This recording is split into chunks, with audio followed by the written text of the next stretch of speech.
वंदे मातरम। नमस्कार, बहुत बहुत स्वागत करता हूं आप सबका अपने YouTube channel digital Hindi teaching में।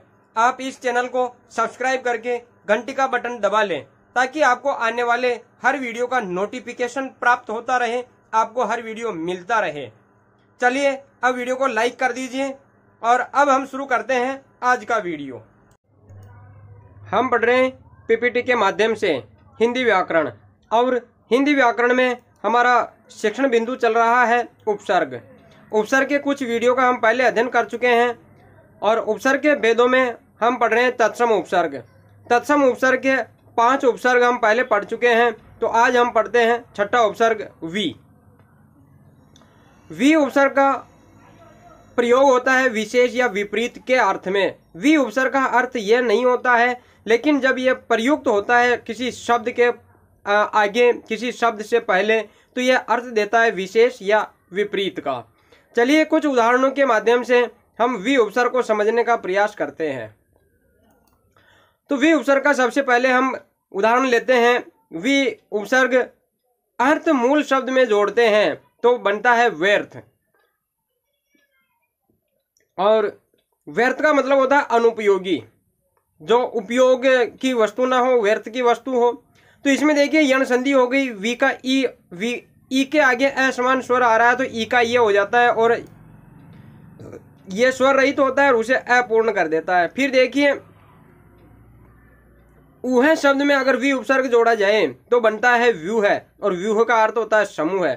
अब व्यूह में कौन सी संधि है? यण संधि। वी के आगे देखिए ई, वी का अंतिम स्वर है ई, और ई के आगे भिन्न स्वर आ रहा है तो ई का क्या हो गया? ये हो गया, और ये ऊ, दीर्घ ऊ की मात्रा ये में जुड़ गई तो बन गया व्यू है। दूसरा उदाहरण लेते हैं हम। इक्षक मूल शब्द है, इसमें वी उपसर्ग जोड़े तो बनता है वीक्षक। वीक्षक यानी निरीक्षण करने वाला, और इसमें देखिए वी का ई और इक्षक का ई दोनों ही दीर्घ ई किस में बदल जाते हैं? दीर्घ ई में बदल जाते हैं। कौन सी संधि हो गई? दीर्घ संधि हो गई। और आगे उदाहरण लेते हैं हम। वी उपसर्ग और छेद मूल शब्द है, इसमें देखिए बनता है विच्छेद। इसमें विच्छेद का अर्थ होता है अलग करना, जैसे संधि विच्छेद, विवाह विच्छेद। फिर देखिए इसमें संधि कौन सी है? व्यंजन संधि। ई का योग 6 से हो रहा है, ये जो ए है ये 6 के बाद में आएगा, लेकिन पहले स्वर का योग 6 से हो रहा है तो यह चागम संधि है, च का आगम हो जाएगा। यह कहलाती है व्यंजन संधि में चागम संधि, च आगम, च का आगम। फिर देखिए व्यायाम, आयाम। आयाम में वी उपसर्ग जोड़ा, व्यायाम। व्यायाम का मतलब होता है कसरत, और इसमें संधि हो गई यण संधि। ई के आगे या आ गया तो ई का योग असमान स्वर से होते ई ये में बदल गया, और ये में आ की मात्रा जुड़कर या हो गया। चलिए हम वी उपसर्ग के कुछ अन्य उदाहरण देखिए। व्याकरण, इसमें देखिए वी धन आकरण। वी उपसर्ग है, लेकिन केवल एक उपसर्ग नहीं है। वी, आ, कर और न। कर मूल शब्द है और न प्रत्यय है। जब न ये व्यंजन संधि के कारण न में बदल जाता है, क्योंकि र के कारण प्रथम पद में कहीं पर भी र हो और इधर के पद में, दूसरे पद में कहीं पर भी न हो, तो ये न में बदल जाएगा। तो वी धन आ धन 2 उपसर्ग हो गए, एक मूल शब्द हो गया और न प्रत्यय हो गया। ऐसे देखिए व्यवहार, वी धन अवहार, लेकिन इसमें केवल एक उपसर्ग नहीं है। वी, अव, आ और हार, इसमें देखिए 3 उपसर्ग है। वी, अव और आ और हार, या अव हार भी हो सकता है यहाँ पर। वी धन अव हार या अव धन आहार। फिर देखिए विनिमय, वी धन नि धन मय। वी धन नि धन मय 2 उपसर्ग है इसमें। फिर देखिए व्यास, वी धन आस, इसमें देखिए ई का योग असमान स्वर से हो रहा है तो ये बन गया यण संधि। वे, वी धन अय। व्यंजन, वी धन अंजन। अंजन कहते हैं सुरमा, काजल। व्यंजन बन गया, अर्थ में बदलाव आ गया। व्यस्त क्या होगा? वी धन अस्त। व्याधि, वी धन आधि। विषम, वी धन सम, ये देखिए व्यंजन संधि। ये जो स है ये मूर्धन्य स में बदल गया। व्याकुल, वी धन आकुल। अब इसमें देखिए केवल एक उपसर्ग नहीं है। वी धन आ धन कुल। कुल मूल शब्द है और 2 उपसर्ग जुड़े हुए हैं। विन्यास, वी धन न्यास, विन्यास, लेकिन इसमें देखो वी धन नी धन आस, मूल शब्द आस है। व्यभिचारी, वी धन अभिचारी, इसमें भी देखो वी, अभी और 4 मूल शब्द है। और इसमें दो उपसर्ग जुड़े हुए हैं वी धन अभी। इसमें देखिए वी धन अभी, यहाँ पर यण संधि हो गई। ई का योग असमान स्वर से हो रहा है तो ये क्या हो गया, ये में बदल गया, वे हो गया व्यभिचारी, व्यभिचार। इसी प्रकार व्यभिचारी में भी हो जाएगा। विप्रलंब, इसमें देख वी धन प्रलंब, देखो वी धन प्र धन लंब, इसमें दो उपसर्ग है वी और प्र और मूल शब्द है लंब। ऐसे ही विकास, विज्ञान, विदेश, विधवा, धवा कहते हैं पति को, विधवा सधवा, जिसका पति है तो वह सधवा और जिसका पति नहीं है मर चुका वह विधवा। विवाद, विशेष, विराम, वियोग, विभाग, विकार, विमुख, विनय, विनाश, विक्रम, विधन क्रम, विचार, विधन चार, विवाह, विधन वाह, विरोध, विलय, विध्वंस, विलोम, वितर्क, विजय, विहार, विनय, विधन नय, विनय, विपन्न, विकर्ण, विपक्ष, विसर्ग, विघटन, वितान, विधान, विग्रह, विलास, विलंब, विधन लंब, विकृत, विधन कृत, विकट, विपुल, विपुल यानी बहुत ज्यादा, विकिरण, विचलित, विचलित, विच्छिन्न, विद्रोह, विरेचन, विकल और विकराल, इन सब में वी उपसर्ग है। और कुछ में हमने पहले पढ़ा कि एक शब्द में एकाधिक उपसर्ग का प्रयोग किया जा सकता है, एक से अधिक उपसर्गों का प्रयोग कर सकते हैं हम। फिर आगे देखिए सातवां उपसर्ग है नी। नहीं या विशेष के अर्थ में नी उपसर्ग का प्रयोग होता है या नी उपसर्ग प्रयुक्त होता है। जब ये प्रयुक्त होगा तो नहीं का या विशेष का अर्थ देगा। कुछ उदाहरणों के माध्यम से हम समझते हैं। तो इसका सबसे पहले हम उदाहरण लेते हैं। देखिए निधन आय, आय मूल शब्द है, इसमें नी उपसर्ग जोड़ा, नया पद बना न्याय, और न्याय का अर्थ होता है इंसाफ। इसमें संधि कौन सी हो गई, यण संधि। देखिए अंतिम स्वर है ई का योग असमान स्वर से हुआ तो ये में बदल गया और ना आगे स्वर रहित, और जो ये था स्वर रहित उसमें आ जुड़ा, ये या हो गया था। फिर देखिए दूसरा उदाहरण हम देखें, निधन आस बनेगा न्यास, न्यास का अर्थ होता है धरोहर या अमानत, इसमें यण संधि हो गई। ई का योग असमान स्वर से हो रहा है तो ई का ये बन गया था। फिर देखिए निषेध, निधन सेध क्या बनेगा निषेध, ये निषेध का अर्थ होता है मना करना, यह देखिए व्यंजन संधि है। यहाँ जो मूर्धन्य ये दंते से है, ये मूर्धन्य स में बदल गया। ई का योग यहाँ दंते से हो रहा था तो दंते से मूर्धन्य स में बदल गया। निधन निष्ठा बनेगा निष्ठा, निष्ठा यानी गहरा विश्वास, इसमें व्यंजन संधि है। देखिए यहाँ ये जो स है ये तो मूर्धन्य स में बदलेगा। यहाँ देखो यहाँ पर भी स्वर का योग दंते से हो रहा था, यहाँ पर भी दंते से हो रहा था, ये मूर्धन्य स में बदल गया। लेकिन त थ है तो ठ में बदलेगा, त है तो ट में बदलेगा, व्यंजन संधि के कारण ये थ है तो ठ में बदल गया। तो निधन स्था निष्ठा हो गया। फिर देखिए नि प्लस धी निधि, धी का अर्थ होता है धारण करना, निधि का अर्थ होगा भंडार या खजाना। अब हम कुछ उदाहरण देखते हैं और कुछ उदाहरण और नि उपसर्ग को हम स्पष्ट करते हैं इन उदाहरणों के माध्यम से। निदेशक, निधन देशक। अब इसमें देखिए मूल शब्द क्या है, नि उपसर्ग और देश मूल शब्द और क प्रत्यय। निधन देश धन क मूल शब्द है देश, देशक मूल शब्द नहीं है, क प्रत्यय जुड़ा हुआ है इसलिए देश मूल शब्द है। निमंत्रण, निधन मंत्रण। अब देखिए नि उपसर्ग है, मंत्र मूल शब्द और न प्रत्यय है। अब इस त्र में र है, र के कारण यह न अण में बदल गया, निमंत्रण हो गया। निषिद्ध, निधन सिद्ध। अभी देखो ये जो स है दंते से मूर्धन्य स में बदल गया, व्यंजन संधि। ऐसे ही निषेध, निधन सेध, निषेध ऊपर हम चर्चा कर चुके हैं निषेध की। निष्ठुर, निधन स्थुर। निदर्शन, निदर्शन, निपात, निवास, निरूपण, निवारण, निरोध, निदान, निबंध, निगम, निवेदन, नियोजन, निमग्न, निधन मग्न यानी जैसे जल निमग्न, जल में डूबा हुआ। निवेश, निदान, नियोग, निकृष्ट, निक्षेप, निधन क्षेप, निलय, निडर, निपुण, नितंब, निरोध, निवेश, नियंत्रण, निधन यंत्रण। इसमें निधन यंत्र धन न प्रत्यय है। नियुक्ति, निधन युक्ति। निलंबन, निधन लंबन। निधन लंब और न प्रत्यय है। निधन, निपट, नियम, निकाय, निखिल, निदाग, निदाग कहते हैं गर्मी को, और निहित, तो इन सब शब्दों में नि प्रत्यय का प्रयोग किया गया है। चलिए हम उपसर्ग को आगे बढ़ाएं और 8वां उपसर्ग देखते हैं निर। निर का अर्थ होगा, निर का अर्थ नहीं होगा लेकिन निर अर्थ देगा नहीं का। नहीं के अर्थ में निर उपसर्ग का प्रयोग होता है और निहि नामक कोई उपसर्ग नहीं होता है। निर उपसर्ग से युक्त शब्दों का अगर संधि विच्छेद किया जाएगा तो उसमें विसर्ग संधि होगी और निहि का प्रयोग। तो देखते हैं सबसे पहला उदाहरण, निर उपसर्ग है और अंजन में अगर ये उपसर्ग जोड़ेंगे तो बनेगा निरंजन, यानी बिना दोष का। निरंजन, अलख निरंजन ईश्वर जो बिना दोष का है, जिसमें कोई दोष नहीं है। निर्धन अंजन बनेगा निरंजन। फिर देखिए निर उपसर्ग और जीव मूल शब्द बनेगा निर्जीव, यानी बेजान, जिसमें जान नहीं है, निर्जीव होगा। फिर देखिए अस्त में अस्त मूल शब्द है, इसमें निर उपसर्ग जोड़ेंगे तो बनेगा निरस्त। देखिए जो र है स्वर रही तो ये अ जुड़ जाएगा, र पूरा हो जाएगा। यहाँ पर भी देखो ये अ इसमें जुड़ रहा है, र पूरा हो रहा है। इसमें देखो ये जो र पूरा है लेकिन इसमें उपसर्ग कौन सा है, हलंत र वाला, ये निरस्त। इसमें स्पष्ट दिखाई दे रहा है कि जो हलंत र ऊपर चला गया है। इसे हम वर्ण विच्छेद करेंगे तो ये हलंत र यहाँ आ जाएगा और हमें पता चल जाएगा निर उपसर्ग है, लेकिन इसमें पता ही नहीं चलता क्योंकि इस अस्त का अ जुड़ चुका है, र पूर्ण हो चुका है। निरस्त यानी रद्द या खारिज करना।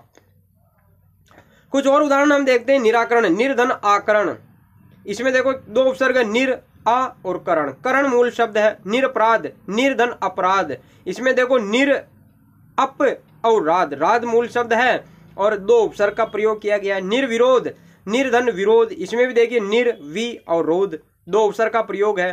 निर्नुनासिक, इसमें देखिए निर्धन अनुनासिक, निर अनु और नासिक, दो उपसर्ग का प्रयोग है।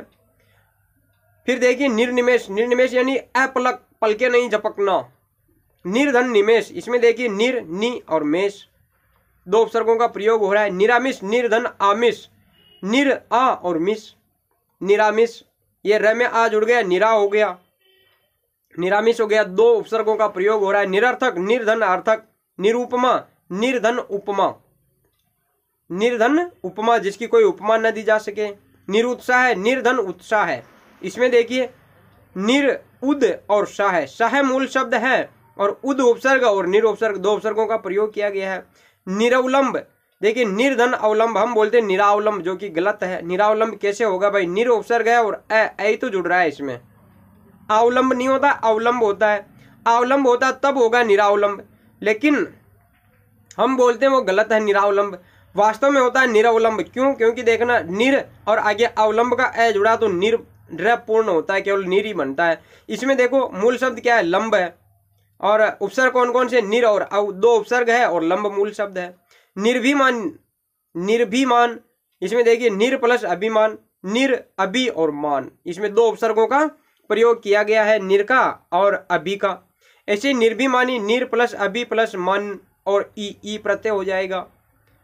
फिर देखिए निरोग, निर्धन रोग, निरोग।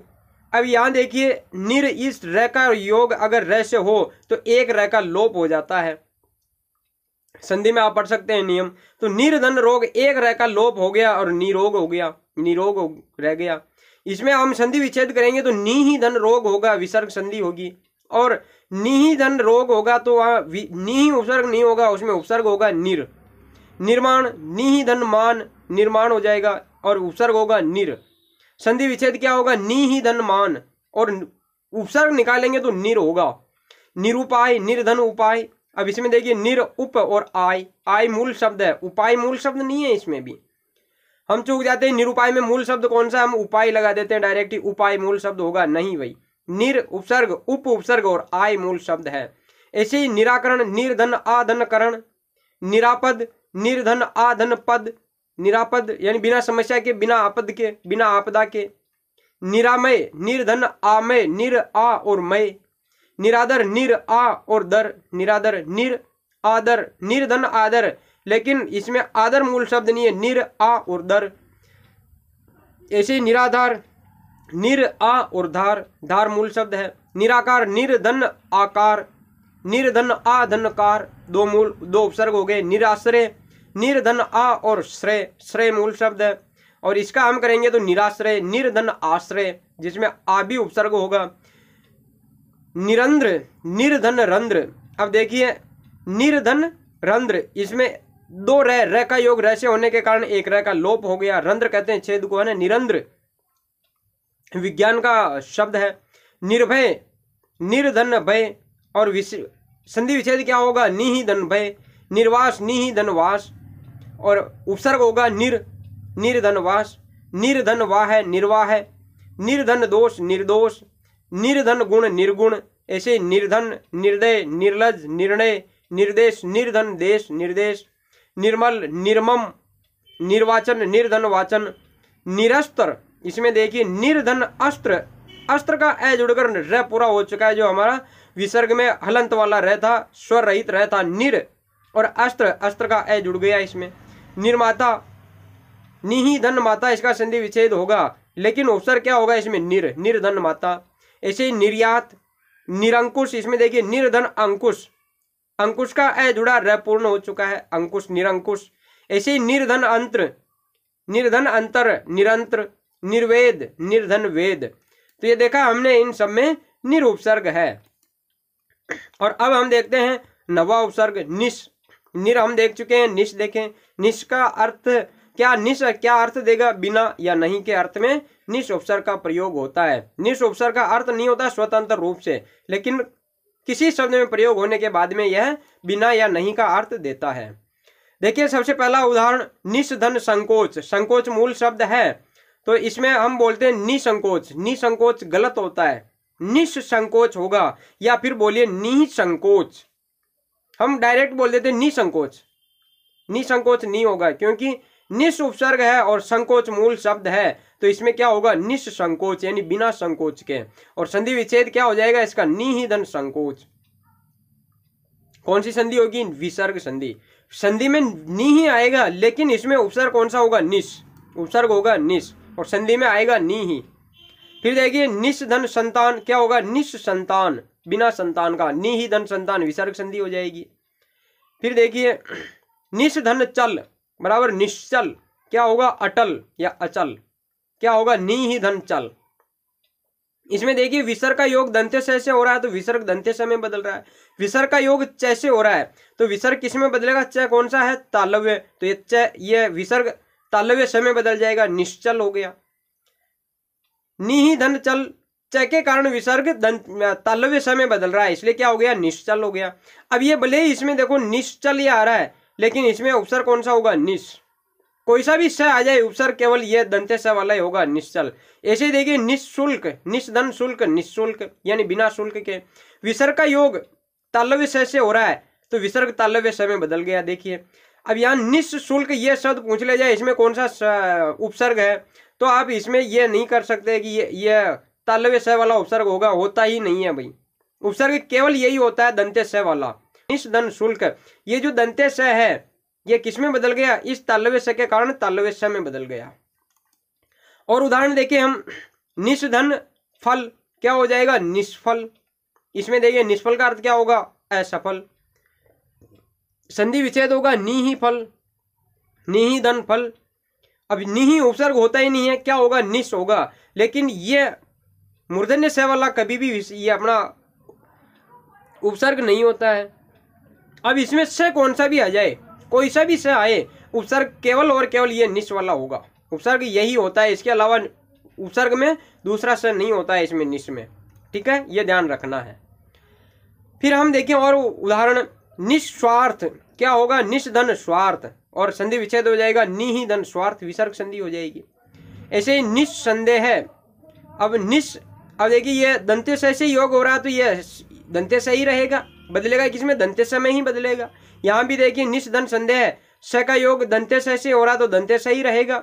अब इसमें देखिए कितने उपसर्ग है? निस्संदेह है, तो निषधन संदेह, इसमें निश उपसर्ग हमें दिखाई दिया, लेकिन संदेह मूल शब्द नहीं है। इसमें देखिए निश धन सम और देह, देह यानी शरीर, इसमें देह मूल शब्द है, तो दो उपसर्ग हो गए इसमें, निश सम और देह। ऐसे ही निस्सहाय, निषधन सहाय, निस्तेज, निषधन तेज। फिर देखिए निस्सीम, निषधन सीम, निस्सार, निषधन सार, निस्तारण, निषधन तारण, निश्चय, निषधन चय, निश्चित, निषधन चित, च के कारण, यहाँ भी देखिए च के कारण च तालव्य है, इसलिए दंत्य स था वह किस में बदल गया, तालव्य स में बदल गया है। निश्चिंत, यहाँ भी च से हो रहा है स का योग, तो स किस में बदल गया, तालव्य स में, क्योंकि च कौन सा है, वर्ग कौन सा है, तालव्य है, तो तालव्य होने के कारण ये तालव्य स में बदल गया। निश्चल, छ छ तालव्य है, तो तालव्य होने के कारण हमारा जो दंत्य स था ये स, ये किस में बदल चुका है, तालव्य स में।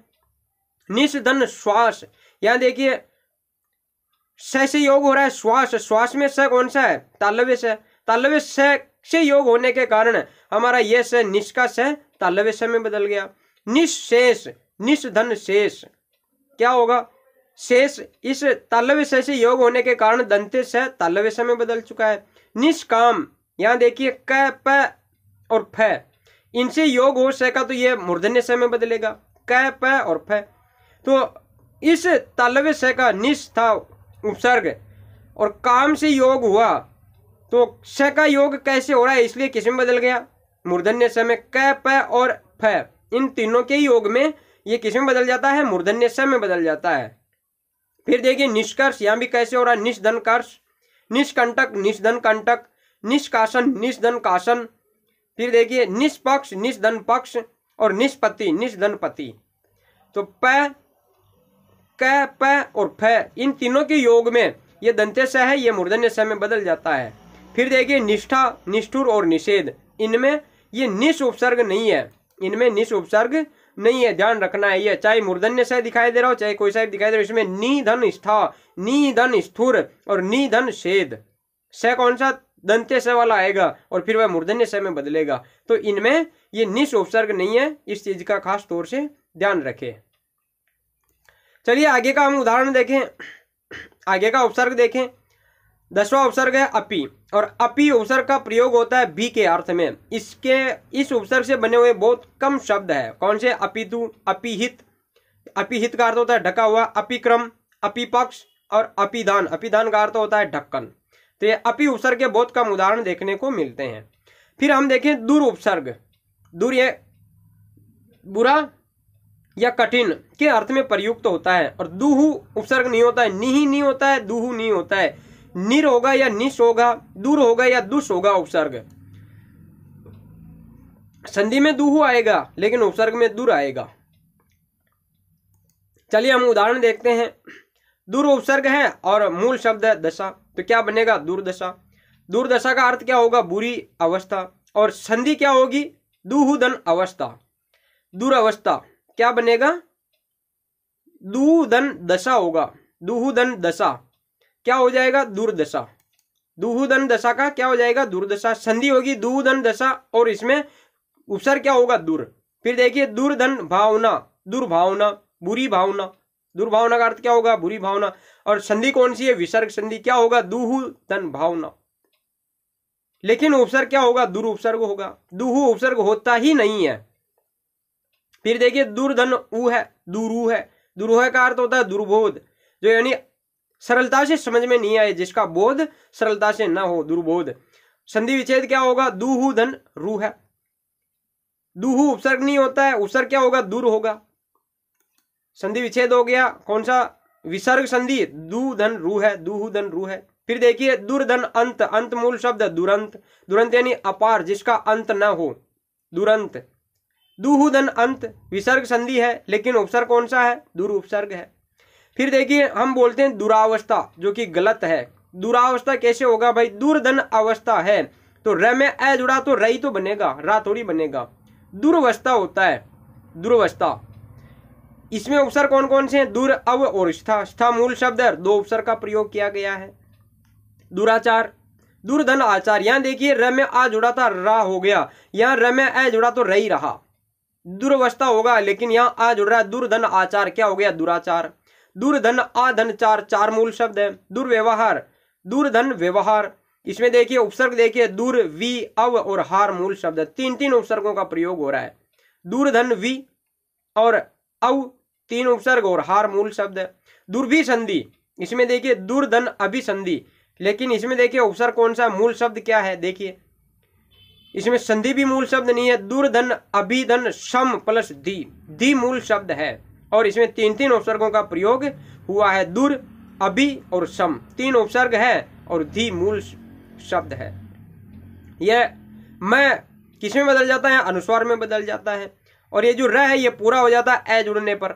तो यहाँ देखिए दूर हलंत वाला था हमारा उपसर्ग, दूर ये हलंत वाला, लेकिन अभी का ए जुड़ा, र पूरा हो गया अभी, और सम मैं अनुस्वार में बदल गया, दुर्भी संधि हो गया। दुर्भी संधि का अर्थ होता है ऐसी मंत्रणा करना या कुचाल चलना। फिर देखिए दुर्गुण, दुर्धन गुण, दुर्भाग्य, दुर्धन भाग्य, दुर्गति, दुर्धन गति, दुर्दिन, दुर्गम, दुर्लभ, दुर्बल, दुराशा। इसमें देखिए हमें दिखाई नहीं दे रहा कि इसमें अपना हलंत वाला दुर उपसर्ग होगा। देखिए दुर्जन, दुर्गंध, दुर्भेद्य, दुरात्मा, दुर्धन आत्मा, दुरात्मा, दुर्जेय, दुर्बुद्धि और दुराज। इसमें देखिए यहाँ आपको पता ही नहीं चलेगा कि इसमें दुर उपसर्ग है। र का योग र से होने के कारण क्या हो गया? एक र का लोप हो गया और प्रारंभिक स्वर दीर्घ हो गया, प्रारंभिक स्वर दीर्घ हो गया। तो दुराज इसमें कौन सा उपसर्ग है? दुर्धन राज, इसमें भी दुर उपसर्ग होगा। फिर चलिए आगे बढ़ाते हैं उपसर्ग को, और 12वां उपसर्ग हम देखते हैं दुष। दुष उपसर्ग का प्रयोग भी होता है बुरा या कठिन के अर्थ में इसका प्रयोग होता है। दुष उपसर्ग हम जोड़ते हैं साहस मूल शब्द में, तो होगा दुस्साहस। दुस्साहस का अर्थ होगा दृष्टता, दुस्साहस करना। लेकिन संधि विच्छेद क्या होगा? संधि कौन सी होगी? विसर्ग संधि। दुहु दन साहस, विसर्ग का योग दंत्य से होने के कारण विसर्ग स में बदल जाता है। कौन से स में बदलेगा? दंत्य स में ही बदलेगा। फिर ऐसे देखिए दुष्धन चक्र, क्या बनेगा? दुष्चक्र। दुष्चक्र का अर्थ होता है षड्यंत्र। अब ये जो विसर्ग का योग है च तालव्य, तालव्य वर्ण से हो रहा है, तो ये स में बदलेगा। सत्व संधि है, किस में बदलेगा? स में बदलेगा। कौन से स में? तालव्य स में बदलेगा। इसलिए क्या हो गया? दुष्चक्र हो गया। च तालव्य, इसलिए स भी ये जो स है ये तालव्य स में बदल चुका है। दुष्धन शासन, दुशासन यानी बुरा शासन, लेकिन संधि कौन सी हो जाएगी? विसर्ग संधि। दुहुदन शासन, तालव्य स से इसका योग हो रहा है, तो ये जो स है दंत्य से तालव्य स में बदल चुका है। फिर देखिए दुष्धन कर्म, क प और फ, इनसे अगर योग होगा तो मूर्धन्य स में बदलेगा। दुष्कर्म, दुष्कर्म यानी बुरा कर्म, और संधि विसर्ग संधि दुहुदन कर्म। कैसे होने के कारण योग किस में बदल चुका है? विसर्ग मूर्धन्य स में बदल चुका है। लेकिन उपसर्ग कौन सा है? दुष, दंत्य स वाला। फिर देखिए दुष्धन प्रभाव, दुष्प्रभाव यानी बुरा प्रभाव, दुहुदन प्रभाव। पैसे योग हो रहा है तो किस में बदलेगा? मूर्धन्य स में। भले ही ये दुष्प्रभाव यहाँ मूर्धन्य स दिखाई दे रहा है, लेकिन उपसर्ग है दंत्य स वाला, दुष।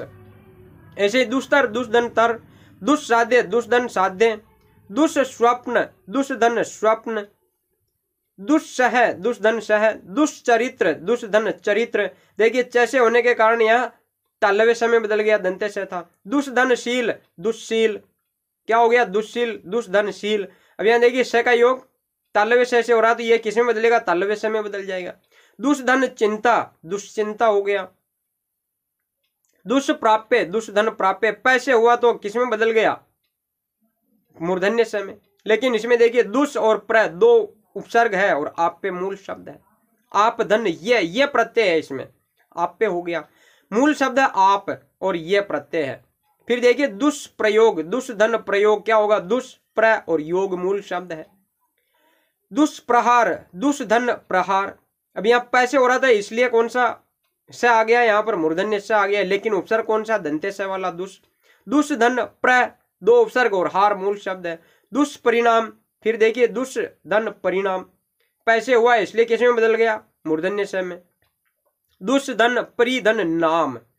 अब यहाँ देखिए दो तो उपसर्ग हो गए और नाम मूल शब्द है, ये न व्यंजन संधि के कारण किस में बदल चुका है? अण में बदल चुका है, र के कारण।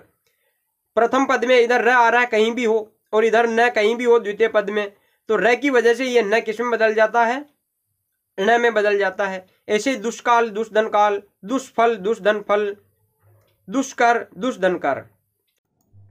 अब समय है आज के प्रश्न का, और आज का प्रश्न इस प्रकार है, निम्न शब्दों में उपसर्ग व मूल शब्द बताओ। आपको अलग अलग करने हैं।